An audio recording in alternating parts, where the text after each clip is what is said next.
भी घोषणा, हालांकि ये तो पहले से ही वादा जो है वो कर दिया गया था। भूपेश बघेल जो है वो गारंटी दे रहे थे कि हम जातिगत जनगणना कराएंगे, और एक बार फिर से इसका भी जिक्र उनके इस भरोसे के पत्र में। बिल्कुल, जातिगत जनगणना कांग्रेस ने इसे शुरू से कहा है कि जातिगत जनगणना करवानी चाहिए, और मुख्यमंत्री बार बार इस बात को बोलते भी रहे कि केंद्र को जातिगत जनगणना करानी चाहिए, और इस बात का जिक्र अपने घोषणा पत्र में भी कांग्रेस ने किया है। कांग्रेस ने इस घोषणा पत्र के पहले ही अपना स्टैंड क्लियर किया था कि वो जातिगत जनगणना के पक्ष में है और जातिगत जनगणना होनी चाहिए। तो प्रदेश से लेकर राष्ट्रीय स्तर तक कांग्रेस इस बात को कह रही है कि जातिगत जनगणना होनी चाहिए, वो उसके पक्ष में है, और उसी को एक बार फिर से अब उनके घोषणा पत्र में ऑफिशियल तरीके से जगह दी गई है। ठीक है, ठीक है। आप ऐसा लग रहा है कि जनता की तो बल्ले बल्ले हो जानी है, क्या नजर आता है आपको और कैसे देख रहे हैं इसको? देखिए, जनता अपने तरीके से इसकी मीमांसा करेगी। निश्चित रूप से जो है कांग्रेस ने जुबानी घोषणा पत्र जो किया था, जुबानी घोषणाएं जो की थी 17 घोषणाएं, उसमें एक गुंजाइश रखी थी कि इसका घोषणा पत्र भारतीय जनता पार्टी का आएगा तो हम कुछ आगे बढ़ जाएंगे। उन्होंने वो कर दिखाया। 3100 रुपए का उन्होंने 3200 रुपए कर दिया।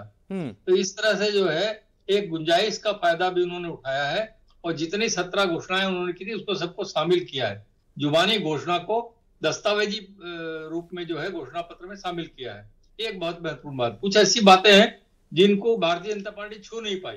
ब्रह्मास्त्र जिसको हम कह सकते हैं, कर्जा माफी फिर से करेंगे, इस पर उन्होंने कुछ भी नहीं कहा।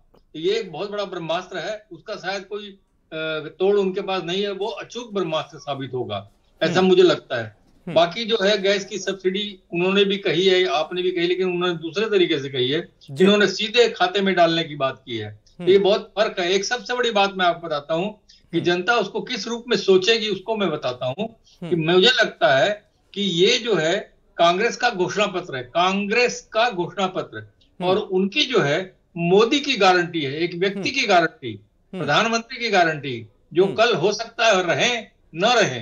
तो ये एक फर्क इसके अंदर में जो शाब्दिक अर्थ जो इसका निकलता है वो ये निकलता है कि नरेंद्र मोदी ने नहीं, लेकिन यहाँ बीजेपी बहुत अच्छी तरीके से, आपको नहीं लग रहा कि ये जानती थी कि क्रेडिबिलिटी जो है वो मोदी की क्रेडिबिलिटी ज्यादा है, इसीलिए उन्होंने मोदी की गारंटी से नाम दिया?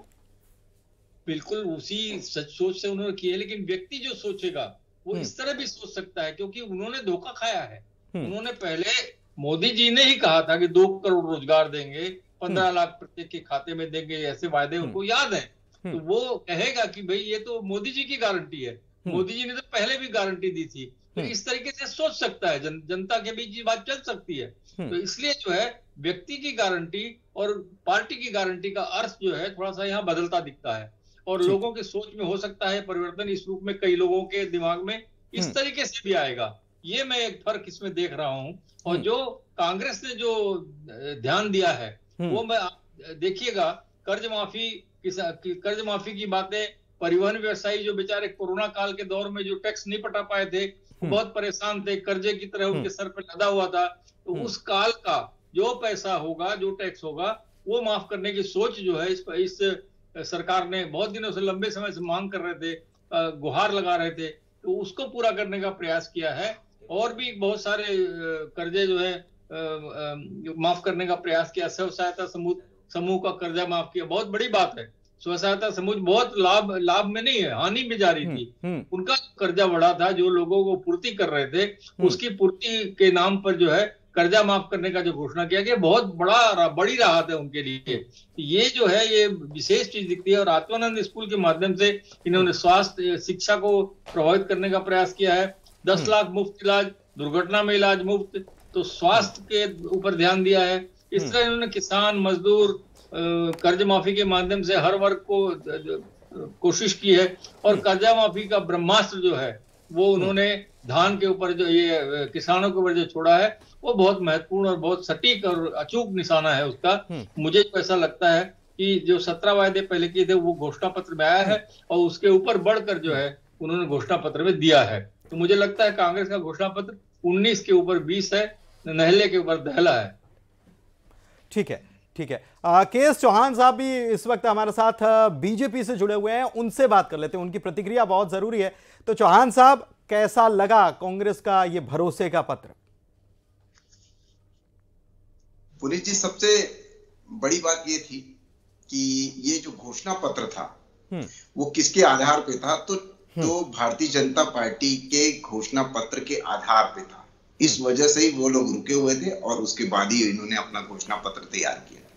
मैं बिंदुवार आपको बता देता हूं। दूसरी बात ये है कि इस घोषणा पत्र में सबसे बड़ी बात ये थी कि आप चुनाव के मतदान के 2 दिन पहले आप जो घोषणा पत्र देते हैं और उसमें ये लोक लुभावने वादे करते हैं, उसमें सबसे बड़ी बात यह है कि आप अपने कामों के आधार पे इस बार चुनाव में नहीं जा रहे हैं, वादों के आधार पे जा रहे हैं, जो कि आपने 2018 में किया था। और उसके बाद 2018 के बाद जितने भी मध्यावधि चुनाव हुए थे उसमें भी आप सिर्फ और सिर्फ वादों के आधार पे, जैसे जिला बना देंगे, आपने खैरागढ़ में बोला जिला बना देंगे, दूसरी जगह बोला जिला बना देंगे, तीसरी जगह बोला आरक्षण ला देंगे। आप अपने वादों के आधार पे आप जाते रहे और अभी भी आप अपने वादों के आधार पे जा रहे हैं, काम के आधार पे नहीं जा रहे। जैसे कि बाबूलाल शर्मा जी हमारे वरिष्ठ पत्रकार बोल रहे थे कि ये नहले पे दहला है, नहले पे दहला है, तो मैं इसे नहले पे दहला कैसे मान लूं? ऐसे मान ले कि 3100 रुपए आपने कहा और 3200 रुपए कांग्रेस कह रही। क्या होता है कि इन्होंने ये भी बोला था कि 10 लाख युवाओं को बेरोजगारी भत्ता देंगे 2500। उसके बाद क्या किया इन्होंने? उसके बाद उसमें बहुत सारे नॉर्म्स डाल दिए और 1,16,473 लोगों को बेरोजगारी भत्ता दिया, क्योंकि अभी तक तो आ गया था। दूसरी बात, आपने स्व सहायता समूह का कर्जा माफ करने के लिए बोला। कितना कर्जा है? कितना कर्जा है? मैं ये बताता हूं आपको कि कितना कर्जा है। वो 6,000 करोड़ रुपए, जो कि पिछली बार भी लगभग 5,500 करोड़ रुपए था स्व सहायता समूह के कर्जा। ठीक है, पिछला भी घोषणा पत्र आपने बोला था। कितना दिया पुनीत जी? आपको सुन के हैरानगी होगी, आपको सुन के हैरानगी होगी। और दिया नहीं है, अभी प्रावधान किया। लास्ट बजट में उन्होंने प्रावधान किया। लेकिन ये चौहान साहब, हाँ ठीक है, मैं आपकी बात सुन रहा हूं। और इसी को लेकर ये सवाल तो देखिए, सवाल तो उठता ही है कि 3200 रुपए, 3100 रुपए, 12,000 रुपए सबको देंगे, कब मिलेगा, किसको मिलेगा? वो जो टर्म्स एंड कंडीशंस जो स्टार लगाकर रहती है ना, वैसी टर्म्स एंड कंडीशन क्या बाबूलाल जी नजर आ रही है क्या? ये घोषणा पत्र पुनीत जी बहुत इंपॉर्टेंट पॉइंट था मेरा। हाँ, बहुत इंपॉर्टेंट पॉइंट था। 5,500 करोड़ रुपए स्व सहायता समूह के जो कर्जा था, उसमें आप कितने का प्रावधान करते हैं? तो 12,77,00,000 रुपए का। ठीक है, ये शर्म नहीं आती इनको? लास्ट बजट में इन्होंने 12,77,00,000 रुपए का प्रावधान किया, जो कि अभी तक दिया नहीं है। 17 लाख आवास को बोलते हैं, 6,47,000 आवास का पैसा वापिस चले जाता है, और किस मुंह से बोलते हैं 17 लाख आवास देंगे? उसके बाद 47,000 की घोषणा करते हैं, 47,000 आवास देंगे जब राहुल गांधी आते हैं। और कितने लोगों के खातों में कितने लोगों के खातों में जाता है? 25,000 रुपए में घर बनता है। और कितने लोगों के खाते में जाता है? तो लगभग 1,000 लोगों के खाते में गया। 47,000 की घोषणा करते हैं, 1,000 लोगों के खाते में आवास का 25,000 रुपए डालते हैं। ये इनका घोषणा पत्र है, ठीक है, इनके वादे हैं। ठीक है, मतलब आप कह रहे हैं कि वादे जो हैं वो वादे कर देने के लिए वादे नहीं होते, उनको निभाना भी पड़ता है, और वो निभाए नहीं जा रहे हैं। लेकिन कांग्रेस कुछ और कह रही है, और कांग्रेस लिख रही है जब घोषणा पत्र जारी किया, देखिए उस वक्त की तस्वीरें, और कांग्रेस के तमाम लोग यहां पर जो हैं वो यहां पर नजर आ रहे हैं, और भरोसा है बरकरार, और भरोसे का वचन पत्र इसे नाम दिया गया, भरोसे का घोषणा पत्र दरअसल इसे नाम दिया गया। और अब छत्तीसगढ़ में जो परिस्थिति बन गई है, एक तरफ मोदी की गारंटी है और दूसरी तरफ भरोसे का घोषणा पत्र या भूपेश का भरोसा है। अब ये देखना होगा कि छत्तीसगढ़ की जनता किस पर मुहर लगाती है। लेकिन चौहान साहब, मैं आपके पास आऊं उसके पहले बाबूलाल जी मैं आपके पास आ रहा हूं। ये चौहान साहब जो सवाल उठा रहे हैं कि जो आपने भी कहा कि स्व सहायता समूहों का कर्ज माफ करने की घोषणा की, लेकिन वो डेटा बता रहे हैं कि वो कितना होना चाहिए था और कितना प्रावधान किया गया, और ये जो है फिर जब वादे पूरे नहीं होते तो जनता अपने आप को ठगा सा महसूस करती है कि आपने वादे तो बड़े बड़े कर दिए थे, हुआ कुछ नहीं। कई वादे नहीं कर पाए। मान लीजिए कि स्व सहायता समूह में उनका कहना बिल्कुल सही है, हालांकि वो आंकड़े जो दे रहे हैं वो मैं तस्दीक नहीं करता कि वो बिल्कुल सच ही कह रहे हैं, लेकिन अगर इसमें कमी रह गई है तो उस कमी को अगर मान लीजिए वो स्वीकार करते हुए आगे बढ़ रहे हैं मैं इस बार 6,600 करोड़ माफ करूंगा, तो वो एक स्वीकारोक्ति ही हुई, एक प्रकार से जनता को विश्वास दिलाने का प्रयास है। जिनको विश्वास करना होगा करेंगे, नहीं करना होगा नहीं करेंगे। नहीं, लेकिन चौहान साहब साथ में ये भी सवाल उठा रहे हैं और ये कह रहे हैं कि वादों पर ये फिर से चुनाव में जा रहे हैं, पुराने किए हुए काम पर चुनाव में नहीं जा रहे हैं। वायदों पर तो सभी जाते हैं, वायदों पर क्या भारतीय जनता पार्टी वायदों पे नहीं जा रही है क्या? वायदों पर ही जा रही है ना। पिछली बार उन्होंने धोखा खाया, इस बार वो वायदों पे वो भी चले गए। लगभग सभी वायदों में कोशिश तो उन्होंने भी की कि इतने 21 क्विंटल प्रति एकड़ धान खरीदेंगे, इनसे 20 हो गए, ये 20 एकड़ खरीदेंगे, वो 21 एकड़ खरीदेंगे। तो ये वायदे के आधार पर तो वो भी आए हैं सामने मैदान में।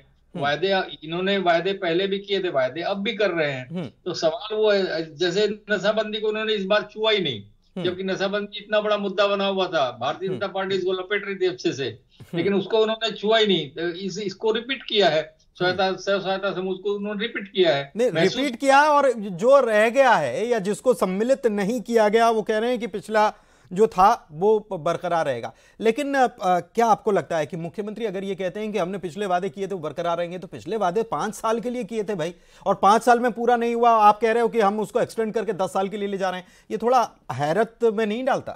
गलत तो है, गलत तो माना भी जाएगा इसको कि भाई आपने तो 5 साल लिखा था कि फिर आगे क्यों बढ़ा दिया, एक्सटेंशन क्यों कर दिया इसका। तो वो एक भूल जो होती है ना, उसको स्वीकारोक्ति है एक प्रकार की, मुझे लगता है। और इसलिए जो है अब हम करेंगे, ये है तो वो गलती, इसमें कोई शक नहीं। 5 साल के लिए लोग उनको लालन पालन कर सकते हैं, बिल्कुल सही बात है। लेकिन जो हिसाब किताब मुझे दिखा, अपन घोषणा पत्र पे आए, अगर घोषणा पत्र लोक लुभावना जो देने की कोशिश है भारतीय जनता पार्टी ने जो की थी, तो जो पहले कहा जा रहा था कि हमारा घोषणा पत्र लोगों को गश आ जाएगा, तो वो गश आने की स्थिति न होकर के ये 31 की जगह 3200, मैं जानता था इस बात को, इस गुंजाइश को मैं जानता था, इसलिए मैंने पहले भी लेकिन ये 3100 या 3200 जो भी है, ये क्या अचानक से हो जाएगा? अभी तो धान का समर्थन मूल्य कुछ और है। चौहान साहब, मैं आपके पास आता हूं। सवाल जब ये 3200 किया गया तो सवाल किया गया कि आप 3200 कैसे करने वाले हैं, तो कहा गया कि भाई बीजेपी ने 3100 किया, हम 3200 कर रहे हैं, हमारे पास राजीव गांधी किसान न्याय योजना जो है उसके तहत हम करने वाले हैं। बीजेपी कैसे करने वाली है? क्योंकि प्रधानमंत्री आए, उन्होंने सभा की, लेकिन उन्होंने कहीं इसका जिक्र नहीं किया, और उन्होंने 2014 के केंद्र सरकार के आदेश का भी कि बोनस नहीं देना है, ये इसका हवाला भी वो दे रहे हैं। तो आप कैसे करने वाले हैं, थोड़ा सा बताइए। करना मेन है, तरीका कुछ भी हो सकता है। नहीं, तरीका बताना पड़ेगा, क्योंकि तरीका कांग्रेस बता रही है।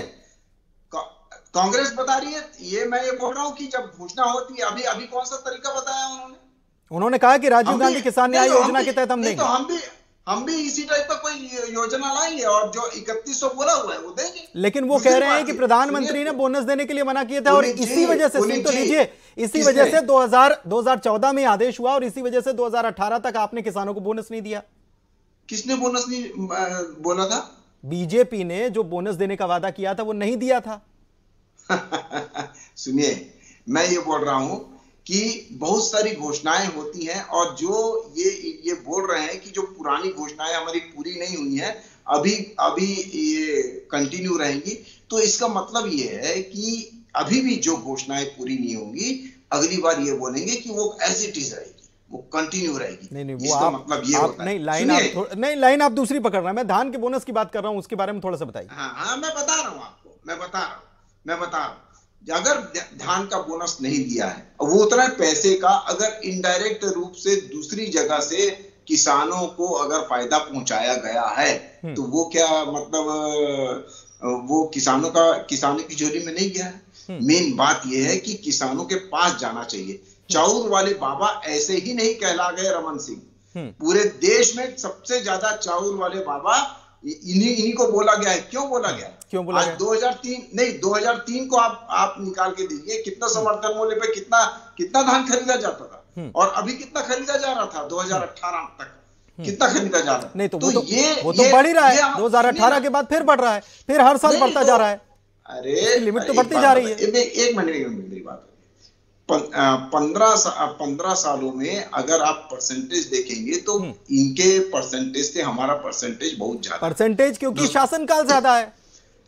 नहीं, अरे परसेंटेज तो हमारा ज्यादा है ना पुनीत तो जी। शासन ज्यादा वक्त रहा ना आपका, 15 साल आपने शासन भी तो किया। अरे सुनिए ना, मैं पर ईयर परसेंटेज की बात बता रहा हूँ। 15 साल रहा, वो तो 3 गुना है, 3 गुना से ज्यादा है हमारा। मैं वो नहीं बोल रहा हूँ। 5 साल और 15 साल की नहीं, मैं पर ईयर की बात बता रहा हूँ। जो परसेंटेज के हमने जो परसेंटेज के हिसाब से बढ़ाया है समर्थन मूल्य 7.66 परसेंटेज पर एनम के हिसाब से बढ़ाया है। वो इन्होंने बढ़ाया 6.25, नहीं सॉरी, इन्होंने तो बढ़ाया ही नहीं। इन्होंने जो किया उसमें सिर्फ 4% ही बढ़ाया, 4%। ठीक है, 5 सालों में। और दूसरी बात, जब केंद्र ने 2018 से लेकर अभी तक 2023 तक 24% बढ़ाया, 24%, और आपने कितना बढ़ाया? 4%। तो आपने 5 सालों में बढ़ाया नहीं है, आपने बढ़ाया नहीं। ठीक है, बाबूलाल जी के पास चलते हैं ना, जवाब ले लेते हैं ना। हाँ, आप जो कह रहे हैं जवाब ले लेते हैं। बाबूलाल जी, क्या ये जो आरोप लगाए जा रहे हैं चौहान साहब की तरफ से, क्या ये सही है? और चौहान साहब की तरफ से अभी भी जवाब तो नहीं आया कि आपने पुराना वादा निभाया नहीं, कैसे निभाएंगे और किसके तहत निभाएंगे, क्योंकि कांग्रेस कह रही है कि हम कैसे निभाने वाले हैं। देखिए, जो गलती हो चुकी वो उसका जवाब तो आ ही नहीं सकता ना।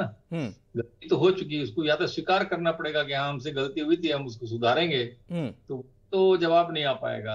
अब सवाल जहां तक है कि जो मैं उनका उसकी बात को सुन नहीं पाया असल में, जो बाद में उन्होंने कही, सुना, बता देंगे थोड़ा सा। चौहान साहब आप अपनी बात रिपीट कर दीजिए। नहीं, मैं ये बोल रहा हूं कि जब ये करते नहीं है, 10 लाख युवाओं को बोलते हैं बेरोजगारी भत्ता देंगे, वो पूरा नहीं किया है। आपने आउटसोर्सिंग बंद नहीं किया, आपने DA-HRA केंद्र के समकक्ष नहीं किया, आपने 200 फूड पार्क नहीं लगाए, आपने 1500 वृद्धा पेंशन नहीं की, आपने विधवा पेंशन नहीं की, आपने स्व सहायता समूह के कर्जा माफ नहीं किया, आपने बोला था कि बिजली बिल आपका नहीं, 400 यूनिट में रुक गए, आपने बोला था संपत्ति कर अदा करेंगे, आपने यूजर चार्जेस लगा दिया, आपने लोकपाल बिल बोला था वो नहीं लाया, आपने शराबबंदी बोली थी वो नहीं लाई। क्या बाबूलाल जी को ये नहीं दिखता है और ये गलतियां नहीं दिखती है? उसके बाद बोलते हैं कि ये कंटिन्यू करेंगे। अब मैं 12 आपको दिखा चुका हूं और मैं 12 गिनवा चुका हूं आपको घोषणा, और 12 ही किसने बोला था? तो उप मुख्यमंत्री जी ने बोला था कि उप मुख्यमंत्री जी बोल रहे थे कि हमने 12 घोषणाओं को हाथ में नहीं लगाया है और 12 घोषणाओं में अभी काम चल रहा है, ये आपके वादे हैं। और बाबूलाल जी शर्मा जी ये बोलते हैं कि जो गलतियां हो गई है वो भारतीय जनता पार्टी से हो गई है। हाँ ठीक है, बाबूलाल जी के पास चलते हैं। ठीक है, बाबूलाल जी कांग्रेस की गलतियां नहीं दिख रही है आपको? उन्होंने जितनी भी बातें गिनाई है, हाँ, गलतियां मतलब गलतियां बनाम गलतियां हो गया, ये गलतियां बनाम गलतियां कि हमने पूरा नहीं किया, इन्होंने पूरा नहीं किया, वो नहीं दिख रहा आपको? बताइए बाबूलाल जी। उनकी उत्तेजना वाजिब है। उन्होंने जितनी भी बातें अभी बताई उसमें से 80% जो बातें हैं वाकई में नहीं हुई, इसमें कोई शक नहीं है। पूर्णतः नहीं हुई, अधूरेपन में हुई है, लेकिन पूर्णतः नहीं हुई। उनका उत्तेजना, उनका गुस्सा बिल्कुल जायज है, और मेरे प्रति गुस्सा ना हो, मैं तो वो स्पष्ट रूप से कोई चीज है तो वो वैसा कह रहा हूँ। नहीं, हम जनता आपसे बैलेंस सवाल पूछना चाहती है, बैलेंस करिए।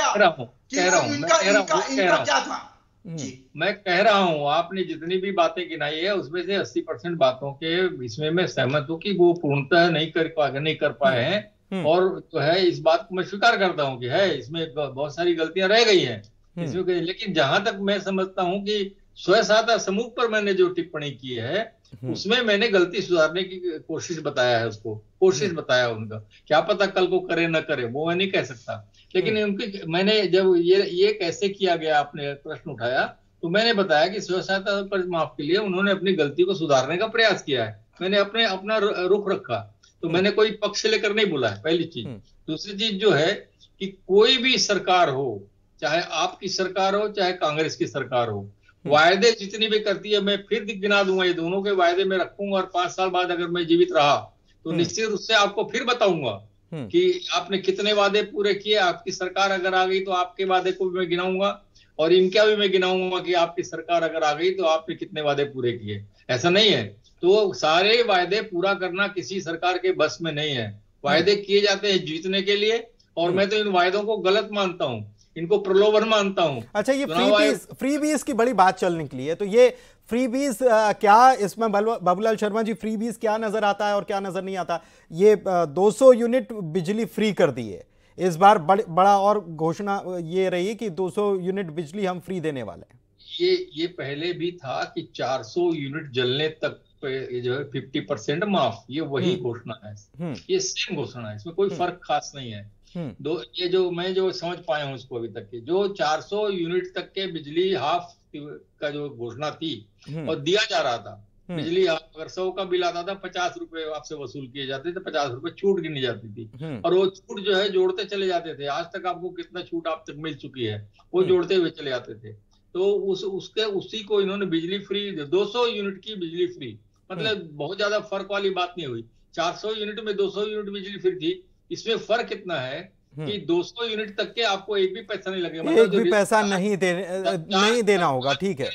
हाँ, तो ये फ्री बीज जैसा है इसमें कुछ, या पूरे घोषणा पत्र में है?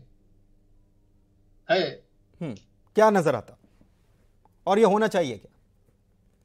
नहीं, देखिए, मैं तो बहुत सी चीजों के खिलाफ हूं, लेकिन मैं अपनी तरफ से अपना मत व्यक्त नहीं कर सकता, क्योंकि आप छत्तीसगढ़ के निवासी हैं, आप जरूर अपनी राय रख सकते हैं।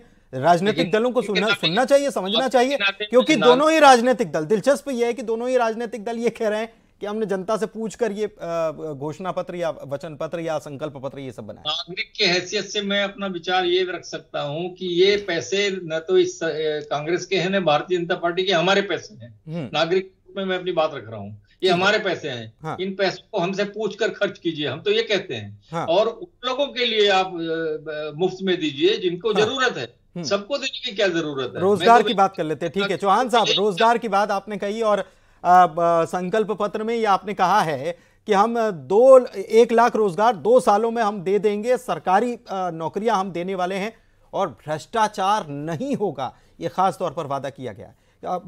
कांग्रेस सरकार से, कांग्रेस की तरफ से जो जारी किया गया है भरोसे का पत्र, उसमें क्या नजर आता है आपको? संभव नहीं है साहब, हमने जितने भी घोषणा की, हाँ, उसके पीछे आधार है। अगर हमने 18 लाख आवास बनाने की घोषणा की है, तो हमने 2 करोड़ पूरे हिंदुस्तान में बना के दिया है।